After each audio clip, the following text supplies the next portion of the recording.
Articles that lead this episode of Healthy and Happy Senior Living include: as atrocities in Gaza and Israel unfold, psychiatrists give advice on coping. New study gives hope to patients with medically unexplained physical symptoms.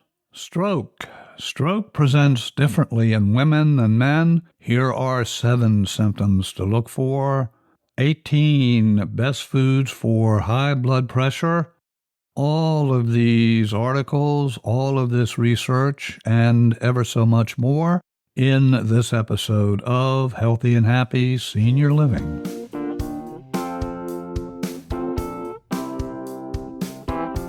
Hello, Stephen Carter, and I am your host for the Happy and Healthy Senior Living Show.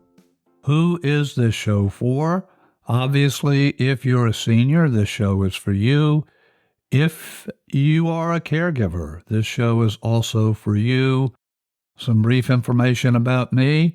For more than 4 decades, I have helped thousands and thousands of people move from stress to success through my company, Stress Solutions, LLC, and my work as a corporate and police trainer. For more information about my background and to listen to previous episodes of this show and other podcasts related to emotional well-being, visit us at stressreliefradio.com, stressreliefradio.com.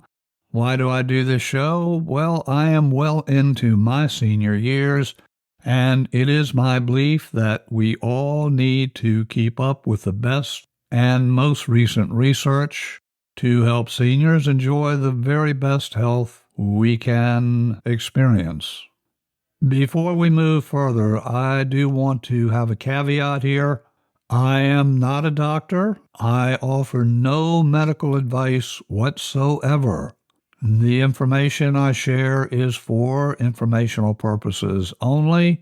I encourage you never make any changes in medication, physical activity, or any other changes related to your health without first talking with your doctor. As I record this, we have a raging war in Gaza and Israel. Regardless of whether you are in that theater or you are watching television, you are watching news reports, YouTube videos, and related media reports, the fact that we're bringing those images into our neurology can create significant emotional stress.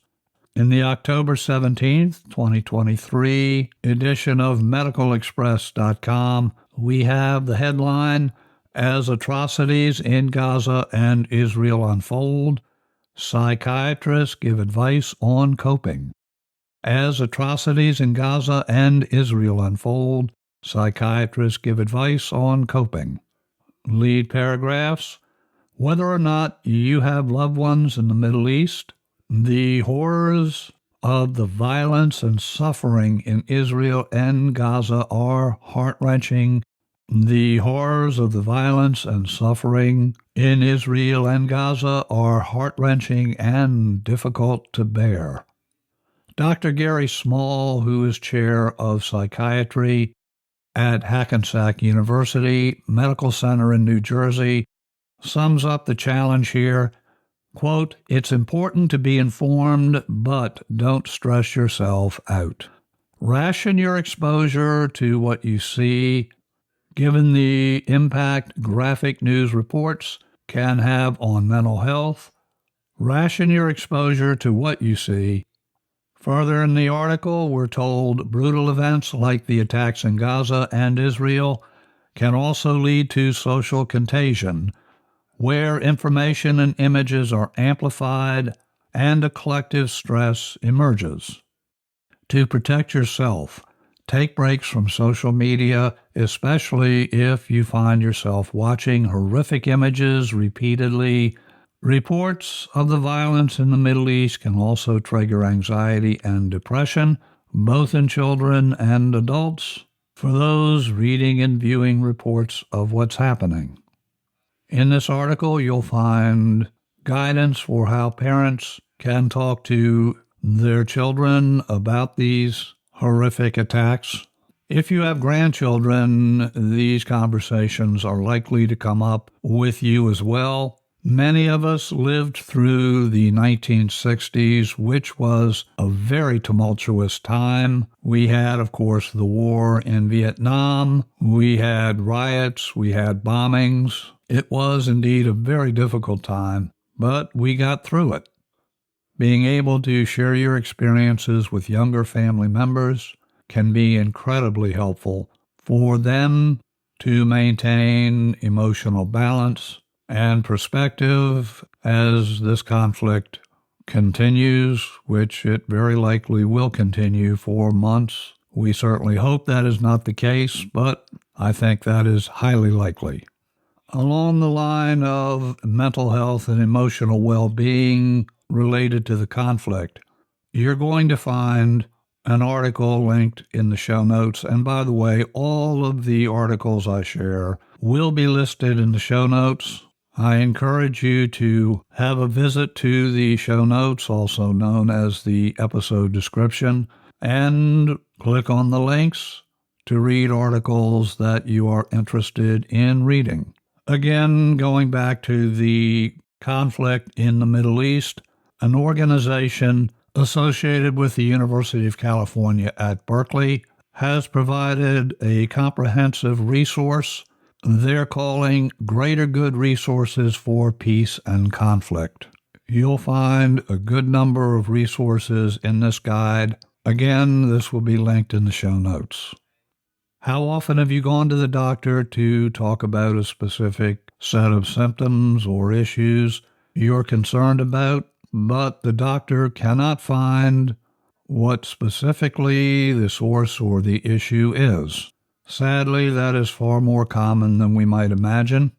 In Medical Express from October 17, 2023, new study gives hope to patients with medically unexplained physical symptoms. New study gives hope to patients with medically unexplained physical symptoms. Lead paragraphs: medically unexplained physical symptoms, MUPS or MUPS, close paren, are characterized by persistent bodily symptoms and functional impairment that lack an explanation through known medical condition or pathology. It's estimated that up to 40% of all consultations in primary care in Norway involve patients presenting with MUPS and make up a considerable portion of people on long-term sick leave and on disability. Former studies show that the general practitioners often struggle to treat these patients without a defined diagnosis. This often leads, of course, to frustration for the patient and for the physicians, and leads to dissatisfaction by the patient with that medical treatment or lack thereof. A researcher from the University of Oslo in Norway has developed a new communication tool that will help doctors better support patients with conditions that make it difficult to identify a diagnosis. The approach, grounded in cognitive behavioral therapy principles, it is tailored to the primary care context, and it helps patients emphasize possibilities rather than limitations. The good news here is that the doctors in this program truly listened and supported patients falling into this category of undiagnosed conditions simply by listening and validating the patients, resulted in significant improvements in symptom pathologies. The results of the study, they are significant. Of the people in the intervention group, 76% reported an improvement in quality of life compared to 38% in the usual care group. After 11 weeks, patients in the intervention group had a 27% reduction in sick leave compared to 4% in the usual care group. What I would suggest is if you're dealing with a medical condition that seems to be undiagnosed and you're experiencing frustration with your doctor, print off a copy of the article here that describes the study and tell the doctor you are simply not feeling heard, not feeling listened to, and encourage the doctor to please take your symptoms seriously and let's together find a way to help me deal with whatever the presenting symptoms are. From CNN Health at CNN.com, stroke presents differently in women than men. Here are 7 symptoms to look for. Lead paragraph, people often say time is money, but talk to any neurologist and they'll tell you time is brain. Because when it comes to stroke, every minute counts. The human brain houses 86 billion neurons. For every minute that passes a person having a stroke, 1.9 million of them are lost, according to research by the American Heart Association. Quickly recognizing the signs of stroke is one of the best ways to save a life. Be Fast, BE-FAST, is the go-to mnemonic for identifying a stroke. It stands for balance loss, eyesight changes, face drooping, arm weakness, speech difficulty, and time to call 911. While Be Fast helps with finding the most common symptoms of stroke, it may not reflect the stroke experience of all people. A growing body of research shows us that women frequently present with atypical symptoms that are more subtle and vague. This, according to Dr. Hera Kamdar, an assistant professor of neurology at The Ohio State University Wexner Medical Center. Stroke is the 5th leading cause of death in women, according to the U.S. Centers for Disease Control and Prevention, and Kamdar believes unusual and overlooked symptoms are a contributor to the high mortality rate. So what are some of these non-common symptoms? They can include severe headache, generalized weakness, generalized fatigue, shortness of breath and chest pains, nausea and vomiting, brain fog, and, surprisingly, hiccups. Kamdar said these symptoms appear suddenly, and they may be confused for another health issue, and they may not present on only one side of the body. Additionally, these symptoms would not improve over time. There's additional information in this article relating to stroke symptoms in men and women. You'll also find guidance on what to do if you think you're having a stroke. All of this information is really important. Again, you will find this article linked in the show notes. From Medical News Today, October 13th, 2023, 18 best foods for high blood pressure. 18 best foods for high blood pressure. Research has shown that certain foods, such as fruits, veggies, nuts, and oily fish, can lower blood pressure.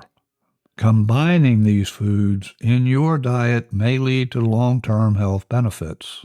Specifically, the article tells us types of food that may help include fruits such as kiwi and oranges, vegetables, for instance, green leafy vegetables and beets, nuts, for example, pistachios and walnuts, oily fish such as mackerel, spices such as cinnamon.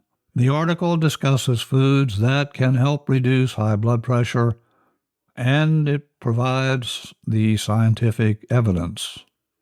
From Medical News Today, October 7, 2023, Climbing over 50 steps of stairs a day may help reduce heart disease risk. Climbing over 50 steps of stairs a day may help reduce heart disease risk. Key findings: climbing 50 stair steps daily may reduce the risk of cardiovascular diseases such as stroke, blood clots, and heart attacks by as much as 20%, according to a new study. Key point 2. The study saw these benefits with 5 flights of stairs a day, comparing them to people who did not climb any stairs daily. Key point 3. Walking up steps may provide an enhanced form of aerobic exercise in which the body battles gravity to move upward, thus using more muscles and expending more energy. The article is divided into segments or sections to include stair climbing can protect the heart, how climbing stairs can benefit heart health when stair climbing is difficult, why cardiovascular disease is dangerous, along with other information. As a reminder, stair climbing can elevate heart rate, blood pressure, and other medical processes in your body. Please do not engage in any strenuous activities, exercise, etc., without first having a conversation with your doctor about whether those activities are likely safe for you. From Medical News Today, dated October 10, 2023, could walking and following a Mediterranean diet protect brain health? Could walking and following a Mediterranean diet protect brain health? 3 key points here. Number 1, an ongoing study is investigating the combined effect of a Mediterranean diet and walking on dementia and cognitive decline. Point 2, both the Mediterranean diet and walking on a regular basis have been associated with brain health, but this study seeks to assess their combined effects. And 3, this study will be completed by the end of 2023. The data collected so far has been posted in the Journal of Alzheimer's Disease. I would not be surprised if combining the Mediterranean diet with walking turns out to be a significant way to improve brain and heart health. Speaking of heart health, from Medical Express, dated October 16, stress levels worse in women who have heart attacks with blockages, study finds. Stress levels worse in women who have heart attacks with blockages, study finds. Lead paragraph: stress and depression are known to increase risk of heart attack, especially among women. They've also been linked to worse recovery. But does stress and depression contribute more to women with heart attacks with open arteries or blocked arteries? That is what a new study published in the Journal of the American College of Cardiology aimed to find out. Researchers found that stress and depression were indeed common among women at the time of heart attack and for 2 months after. And they also found women with heart attacks due to blockages in their coronary arteries had higher stress levels than those with heart attack with open arteries. This study points to the importance of managing your stress. There are countless resources available to you that can help with stress management. I'll point you to my podcast website and encourage you to have a look at the multiple episodes there for Easy Stress Cures. Easy Stress Cures. Another useful podcast, I believe, is the Positive Word Power podcast. Do remember that our self-talk is a huge contributor to emotional well-being or to stress. And of course, whether your self-talk contributes to emotional well-being or stress depends on what you're saying to yourself consistently. How to treat diarrhea at home. How to treat diarrhea at home. This article from Medical News Today. Details in the article, but some key ideas here. Number one, rehydrating. Rehydrating. Diarrhea causes a deficit of fluids, to include, of course, water, and this causes the body to lose electrolytes, such as sodium and chloride. To support recovery, it's vital to restore fluids. Otherwise, a person will likely experience dehydration. Dehydration can be dangerous in children and older adults. Number two, eating a recovery diet. Foods or drinks high in sodium and potassium, such as broths, bananas, and boiled potatoes. Boiled potatoes, who knew? Lower fiber foods, including yogurt, lean meat, and noodles. Next up, BRAT diet, B-R-A-T, and that is short for bananas, rice, applesauce, and toast. Avoiding certain foods, number three. These include high-fat foods, fried foods, chips and pastries, foods containing artificial sweeteners, foods with high levels of fructose. And by the way, check the labels on food items you consume. You will find fructose is unfortunately an ingredient in many foods. Next, fatty meat such as bacon. These are foods to avoid. High fiber foods such as legumes and vegetables in the cabbage family. Number four, taking probiotics. Number five, trying medications. Several over-the-counter medications are available for treating diarrhea. Some of those include, as an example, Imodium, kaopectate, and Pepto-Bismol. However, these medications are not always appropriate. People with bloody bowel movements or a fever should refrain from taking over-the-counter drugs and speak with a doctor first. And it discusses when to see your doctor. Some really useful information and important information for those times when diarrhea becomes a problem. From Medical News Today, the pros and cons of using low-calorie diets to reverse diabetes. This article looks at the connection of type 2 diabetes and diet. What is considered a low-calorie diet?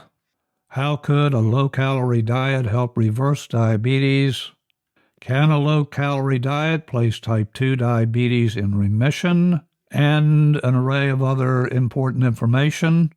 If type 2 diabetes is of interest, I strongly suggest you have a look at this article. From Medical News Today, dated October 13th, 2023, coffee may help lower Parkinson's risk in genetically predisposed ethnic groups. Key findings: more than 10 million people globally live with Parkinson's disease. Key point 2, between 10 and 15% of all Parkinson's disease cases are caused by genetic factors. Key point 3, new research suggests that caffeine consumption can reduce the risk of Parkinson's among genetically at-risk individuals. Further details, of course, in the article, and that article will be found in this episode's show notes. I'll also be inserting a couple of other articles in the show notes that I have not covered here in the audio section, so do have a look there. As a reminder, if you are not yet following the Healthy and Happy Senior Living podcast, This would be a perfect time to follow where you get your podcasts. When you follow, also known as subscribing, you will never miss an episode. To listen to previous episodes of this show and other podcasts focused on health and well-being, visit us at stressreliefradio.com. If you would like to be in touch, email me at cartermethod@gmail.com. Until our next visit together, your host here, Steve Carter, wishing for you and your loved ones blessings in abundance.